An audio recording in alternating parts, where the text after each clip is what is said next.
आज के इस वीडियो में हम लोग कोणीय विक्षेपण और वर्ण विक्षेपण के बारे में पढ़ने वाले हैं। पहले देखते हैं हम कि कोणीय विक्षेपण में क्या होता है। विक्षेपण दो रंगों के निर्गत किरणों के बीच का कोण उन किरणों के लिए कोणीय वर्ण विक्षेपण कहलाता है। यह श्वेत प्रकाश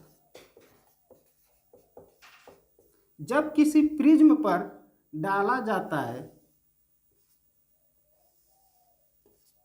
तो यह 7 रंगों में विभक्त होता है। जो सबसे नीचे की लाइट होती है इसका वायलेट कलर की लाइट होती है और जो ऊपर की लाइट होती है वह रेड कलर की लाइट होती है। कोणीय विक्षेपण किसे कहते हैं? श्वेत प्रकाश के क्रम में बैंगनी तथा रेड रंग, बैंगनी तथा लाल रंग के विचलन कोणों का अंतर कोणीय विक्षेपण कहलाता है। श्वेत प्रकाश के क्रम में बैंगनी तथा लाल रंग के विचलन कोणों का अंतर कोणीय विक्षेपण कहलाता है। कोणीय विक्षेपण में कि इसका फार्मूला क्या होता है, कि कोणीय विक्षेपण का फार्मूला सूत्र पूछा जाता है। हम कोणीय विक्षेपण को थीटा से डिनोट करते हैं और इसका जो सूत्र होता है वह होता है NV माइनस NR इंटू ए, जहाँ NV बैंगनी रंग के प्रकाश का अपवर्तनांक होता है और NR लाल रंग के प्रकाश का अपवर्तनांक होता है। ए हमारा प्रिज्म कोण हुआ करता है। यह हमारा कोणीय विक्षेपण का फार्मूला है। ये फार्मूला नहीं पूछता है तो कोई टिपिकल एक क्वेश्चन पूछ देता है। ठीक, तो क्वेश्चन हम लोग इस वीडियो के लास्ट में देखेंगे। आइए देखते हैं कि वर्ण विक्षेपण क्या होता है। वर्ण विक्षेपण जब किसी प्रिज्म पर श्वेत प्रकाश की किरण डाली जाती है तो वह उन विभिन्न रंगों में विभाजित हो जाती है और इस क्रम को ही हम लोग बोलते हैं वर्ण विक्षेपण। यह किरण को ऐसी जानी चाहिए, इस तरह की, लेकिन यह इस तरह न जाकर के यह यहां से मुड़ जाती है।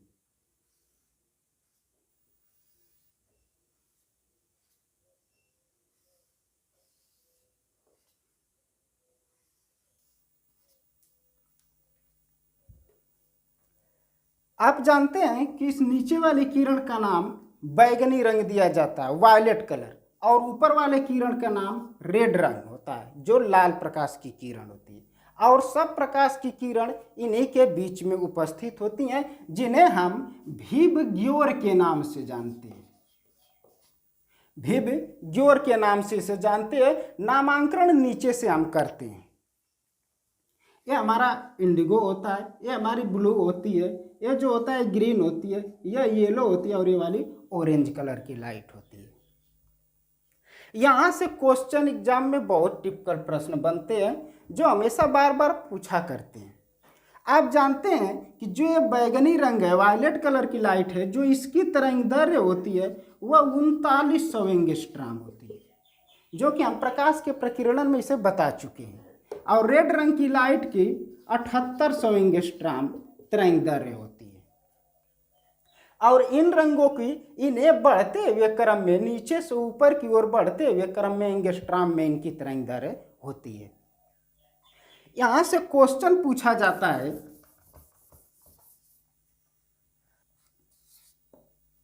यहां से क्वेश्चन यह पूछा जाता है कि श्वेत प्रकाश के रंग 7 रंगों में किस प्रकाश की चाल सबसे कम और किस प्रकाश की चाल सबसे अधिक होती है। तो बैंगनी रंग के प्रकाश की चाल सबसे कम होती है और लाल रंग के प्रकाश की चाल सबसे अधिक होती है। इसलिए बैंगनी रंग का विचलन सबसे अधिक होता है और लाल रंग का विचलन सबसे कम। यह पूछा जाता है कि श्वेत प्रकाश के 7 रंगों में किस प्रकाश का अपवर्तनांक अधिक होता है? तो बैगनी रंग के प्रकाश का अपवर्तनांक सबसे अधिक होता है और लाल रंग के प्रकाश का अपवर्तनांक सबसे कम होता है। अगला क्वेश्चन यहाँ से यह पूछता है, प्रकाश के 7 रंगों में किस प्रकाश की आवृत्ति सबसे अधिक होती है और किस प्रकाश की आवृत्ति सबसे कम होती है? तो बैगनी रंग के प्रकाश की आवृत्ति सबसे अधिक होती है और लाल रंग के प्रकाश की आवृत्ति सबसे कम होती है। एक क्वेश्चन इसमें और पूछा जाता है कि इन श्वेत प्रकाश के 7 रंगों में कौन से प्रकाश की किरण बीच में होती है, मध्य में स्थित होती है? यह रेलवे ग्रुप डी में पूछा गया क्वेश्चन था। तो आपको इनके जो बीच में उपस्थित होती है वह ग्रीन कलर की लाइट होती है, जिसे हम हरा बोलते हैं। 7 रंगों में सबसे बीच में स्थित जो कलर होता है वो हरा रंग होता है। इसका फार्मूला पूछता है कि वर्ण विक्षेपण का फार्मूला क्या होता है, या वर्ण विक्षेपण का सूत्र लिखिए। तो वर्ण विक्षेपण को हम ओमेगा से डिनोट करते हैं और ओमेगा इक्वल टू फार्मूला इसका होता है एन भी माइनस एन आर अपान एन वाई माइनस 1।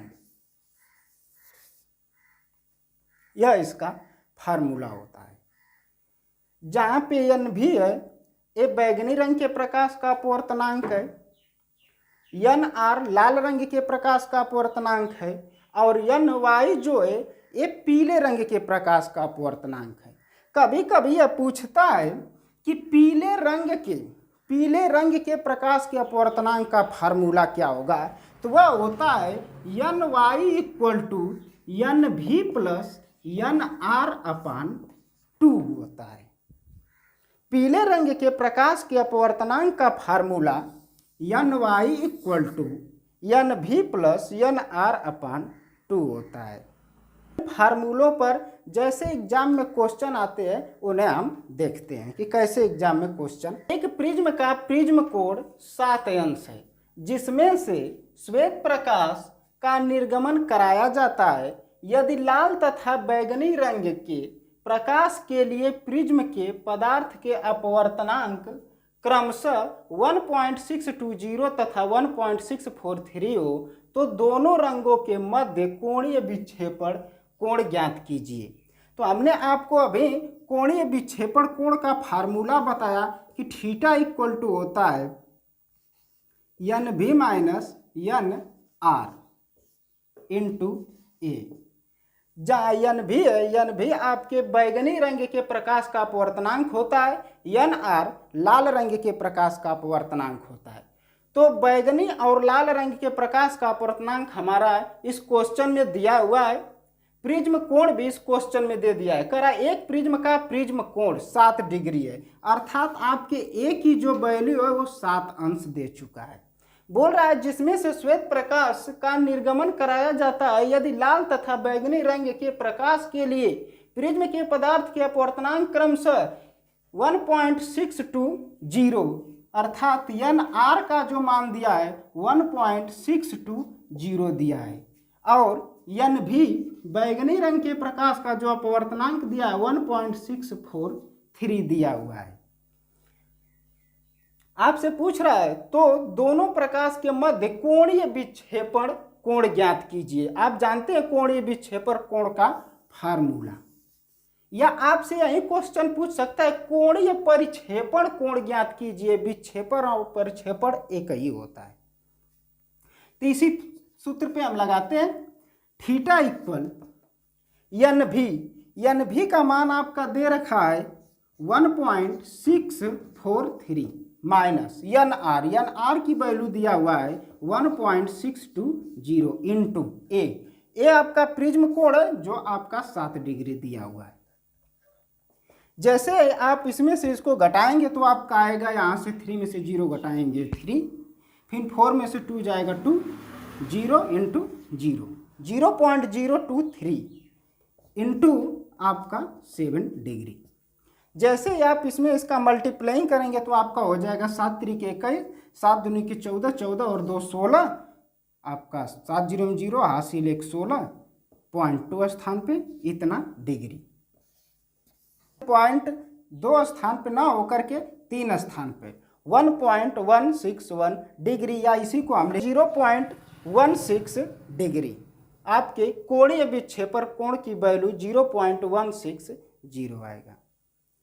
कि लाल, पीले तथा बैंगनी वर्ण के लिए किसी पदार्थ के अपवर्तनांक 1.56, 1.60 और 1.68 है, इसकी वर्ण परिक्षेपण क्षमता ज्ञात कीजिए। तो हम आपको अभी वर्ण परिक्षेपण या वर्ण विक्षेपण का अभी हम आपको फार्मूला बताए कि omega equal to NV minus NR upon NY minus 1, यह फार्मूला हम लोग लगा देंगे इसमें। आपके NV बैगनी रंग का अपवर्तनांक आपका दिया हुआ है 1.68, रेड रंग का अपवर्तनांक आपका दिया हुआ है 1.56, जबकि आपके पीले रंग के प्रकाश का अपवर्तनांक दिया हुआ है 1.60। बस इसी को उठाकर हम इस फार्मूले में रख देते हैं। हमारा आ जाता ओमेगा इक्वल टू NV का वैल्यू है 1.68 माइनस NR का मान हमारा है 1.56 अपान NY की वैल्यू है 1.60 माइनस 1 तो 1। मल्टीप्लाइंग कीजिए। जैसे हम इसमें से इसको घटाते हैं, हमारे यहाँ से 8 में से 1 में से 1 गया 0। जैसे आप इसमें से इसको घटाएंगे आपका आ जाएगा 0.60। दशमलव सेम स्थान पे है, यहाँ से हम हटा देंगे तो हमारा हो जाएगा 12/60। इसको हम जैसे ही कटाएंगे तो हमारा हो जाएगा ओमेगा इक्वल टू 1/5, और जैसे हम इसमें 5 का 1 में डिवाइड करेंगे वैसे हमारा आ जाएगा 0.2। यही हमारा वर्ण विक्षेपण कोण की क्षमता है, वर्ण विक्षेपण की क्षमता 0.2। हमारा फिलंट कांच के लिए बैगनी तथा लाल रंगों के प्रकाश के लिए अपवर्तनांक क्रमशः 1.623 तथा 1.610 है। कांच के पदार्थ की वर्ण विक्षेपण क्षमता ज्ञात कीजिए। एक कुछ अलग ढंग का आपको दिख रहा होगा। आप जानते हैं कि हमारा वर्ण विक्षेपण क्षमता ओमेगा इक्वल टू होता है NV minus NR upon NY minus 1, ये हमारा फार्मूला होता है। लेकिन यदि आप देखें तो आपको बैगनी तथा लाल रंग का ही अपवर्तनांक इसमें दिया हुआ है, जबकि आपके पीले रंग का अपवर्तनांक नहीं दिया हुआ है। तो हम इसका अपवर्तनांक निकाल लेते हैं। अभी जब हम आपको थ्योरी पढ़ाएं उसमें हम आपको बताएं कि पीले रंग के प्रकाश का जो अपवर्तनांक होता है NV प्लस NR अपान 2 होता है। बैगनी रंग के प्रकाश का अपवर्तनांक प्लस लाल रंग के प्रकाश का अपवर्तनांक बटे 2 होता है। तो वहां से हम पीले रंग के प्रकाश का अपवर्तनांक निकाल लेते हैं। निकाल लीजिए। आपके NV बैगनी रंग के प्रकाश का अपवर्तनांक दिया हुआ है 1.623, लाल रंग के प्रकाश का अपवर्तनांक दिया हुआ है 1.610। आइए निकालते हैं। NV की वैल्यू हमारी है 1.623 प्लस NR का मान आपका दिया है 1.610 अपान 2। जैसे ही आप इनको जोड़ेंगे आपका हो जाएगा 3, इसके बाद आपका हो जाएगा 2 अपान 2। जैसे आप इसमें से डिवाइड करेंगे आपका हो जाएगा 2, हो जाएगा 2 छके 12, 1.616।